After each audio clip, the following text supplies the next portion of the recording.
प्रतीक यादव की मौत की खबर से उनका पूरा का पूरा परिवार टूट जाता है। उसके बाद अपर्णा यादव हो, अखिलेश यादव, डिम्पल यादव, परिवार का एक एक सदस्य एक दूसरे को ढांढस बताता, सांत्वना देता हुआ नजर आता है। एक साथ खड़े हैं क्योंकि मुश्किल की घड़ी है। और इस मुश्किल घड़ी में जब कुछ हैरान कर देने वाली खबर सामने आई, वो जुड़ी हुई थी अपर्णा यादव से।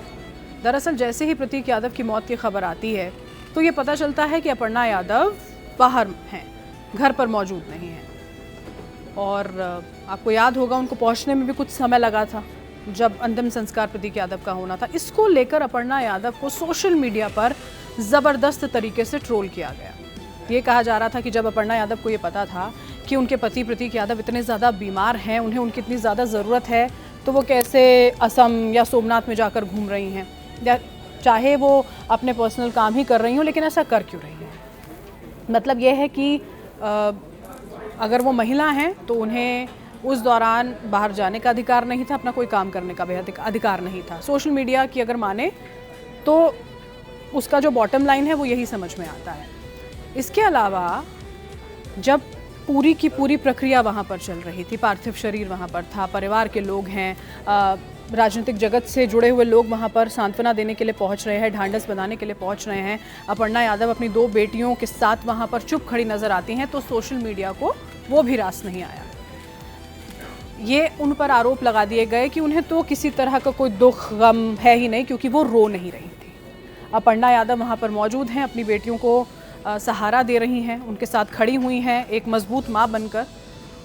और सोशल मीडिया को इस बात से बहुत ज़्यादा समस्या हो रही थी, परेशानी हो रही थी कि अपर्णा यादव वहाँ पर आंखों में आंसू लिए या दहाड़े मारकर रोती हुई नहीं नज़र आ रही थी उनको। क्या सवाल इसी बात को लेकर है कि क्या अगर एक महिला जिसने अपना पति खो दिया, जिसने अपने बच्चों का पिता खो दिया है, उसके सर से, बच्चों के सर से पिता का साया चला गया है, उसकी क्या परिस्थिति होगी, मनोस्थिति होगी, ये समझना क्या इतना मुश्किल हो सकता है। जब कोई घर से जाता है, कोई गुजर जाता है, तो क्या कुछ माहौल होता है, कितनी मुश्किलें होती हैं, ज़िंदगी कैसे बदल जाती है, समझना इतना मुश्किल नहीं है। लेकिन सिर्फ इस बात को लेकर ट्रोल किया जा रहा था कि वो रो नहीं रही थी। आप मानिए समाजवादी पार्टी के ही कुछ सपोर्टर्स हैं जिनकी ओर से बाकायदा बड़े बड़े पोस्ट किए जा रहे थे। और उन पोस्ट में क्या हो रहा था, जब प्रतीक यादव ने कुछ मैसेजेस इंस्टाग्राम पर शेयर किए थे अपर्णा यादव और अपने रिश्ते को लेकर, जो खटास उनके बीच में आ गई थी उसको लेकर, उन सारी चीज़ों का भी जिक्र किया जा रहा था। हालांकि आपको याद होगा प्रतीक यादव ने वो तमाम पोस्ट बाद में हटा दिए थे, लेकिन इससे समाज को, लोगों को सोशल मीडिया पर जो सिर्फ एक क्षण भर लगता है एक मैसेज टाइप कर देने में, उन्हें कोई फ़र्क नहीं पड़ता है। सपा समर्थकों ने ये तक कहा कि अखिलेश यादव जो प्रतीक यादव के भाई हैं, वो 1 सेकंड के अंदर जैसे उन्हें जानकारी मिली थी तुरंत वो वहाँ पर स्थल पर पहुँच गए थे जहाँ पर अपर्णा यादव मौजूद ही नहीं थी। अब ये समझाना शायद थोड़ा सा मुश्किल होगा कि अगर अपर्णा यादव असम में मौजूद हैं तो वो वहाँ से दिल्ली पहुँची होंगी, दिल्ली से लखनऊ पहुँची होंगी, समय लगा होगा। लेकिन एक महिला, ये जो कसौटी होती है वो कसौटी एक महिला को ही सबसे ज़्यादा पार करनी पड़ती है। अगर वो महिला वहाँ पर फूट फूट कर, चिल्ला कर अपनी बच्चियों के साथ रो रही होती तो लोग कहते कि अगर ये इतनी कमज़ोर है तो ये अपने बच्चों को कैसे संभालेगी। अगर वो रो नहीं रही थी तो उसके दिल में तो किसी तरह का कोई प्रेम भाव ही नहीं था। अगर ये महिला कल को शादी कर लेगी तो अब आप समझिए किस तरह की बातें होंगी। और अगर नहीं की तो उसके पीछे पैसा, प्रॉपर्टी और ना जाने किन किन चीज़ों को लेकर मुद्दा बना दिया जाएगा। देखिए कुछ ना कुछ रहेगा, कुछ ना कुछ चर्चा करने के लिए रहेगा, लेकिन कोई ये नहीं समझ पाएगा कि अपने पति को खो देने से, अपने बच्चों के पिता को खो देने से वो महिला शौक में हो सकती है। वो ये सोच रही हो सकती है कि आगे का वक्त कैसा जाएगा, आगे क्या कुछ होगा। और सबसे ज़्यादा टोकने वाले, सवाल खड़े करने वाले, छीटाकशी करने वाले कौन? समाजवादी पार्टी के समर्थक। क्या इसमें भी राजनीति आ गई क्या? एक महिला के इमोशंस में, उसके भाव में समाजवादी पार्टी और भाजपा, क्योंकि भाजपा से जुड़ गई थी तो क्या ये समस्या हो गई थी? हैरान कर देने वाली बात है।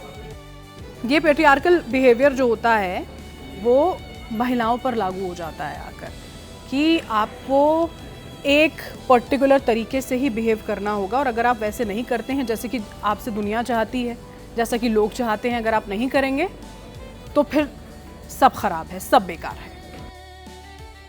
इस पूरे मामले में देखिए, जब इस तरह की परिस्थिति होती है, आमतौर पर आपने देखा होगा, परिवार के ही जब सदस्य होते हैं, हर किसी का अपना तरीका होता है, अपना अपना दुख, अपना गम ज़ाहिर करने का। पुरुष समाज की अगर मैं बात कर लूँ, अगर कुछ लोगों को बुरा ना लगे, घर के सबसे नज़दीकी लोग होते हैं, तब एक आंसू तक नहीं छलकता है, लेकिन उस पर सवाल नहीं होते हैं, उसको जस्टिफाई कर दिया जाता है। उसको कहा जाता है कि नहीं देखिए, उस पर तो जिम्मेदारी है, अगर वो ही इस तरह से टूट जाएगा, बिखर जाएगा, तो घर को कौन संभालेगा। वो जस्टिफाइड है। अगर वो रो भी रहा होगा तो वो भी जस्टिफाइड है। सब कुछ जस्टिफाइड होता है। लेकिन जब इस तरह की बातें महिला पर आकर रुकती हैं ना, तो सवाल बहुत होते हैं, बहुत ज़्यादा होते हैं। और क्यों होते हैं सब जानते हैं। बड़ा मुश्किल है ना हर तरीके से ये बर्दाश्त कर पाना या ये समझ पाना कि अच्छा उसने कुछ अपने लिए कर दिया, वो अपनी बेहतरी करना चाह रही थी, वो अपने भविष्य के बारे में सोचती है, अपने बच्चों के बारे में सोचती है, कुछ और कर लेगी, लाइन से हटकर कर देगी, पार्टी से हटकर कर देगी, निकल जाएगी, फैमिली से निकल जाएगी, कोई दूसरा रास्ता चुन लेगी। लेकिन इतने सारे सवाल, वो भी ऐसे मौक़ों पर, इस तरह की छीटाकशी, इस तरह के जो टॉन्टिंग वाले बिहेवियर होते हैं, वो हैरान कर देते हैं। और ये सब सिर्फ इसलिए हो जाता है कि कुछ लोग बहुत आसानी से कुछ भी कहने और लिखने में अपने आप को बहुत ज़्यादा सक्षम पाते हैं।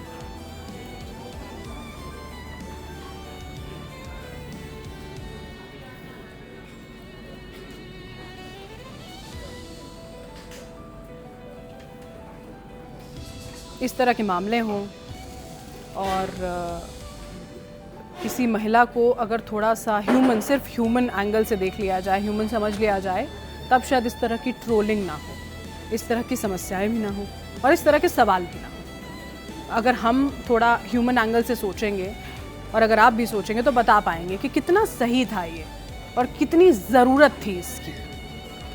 शुक्रिया।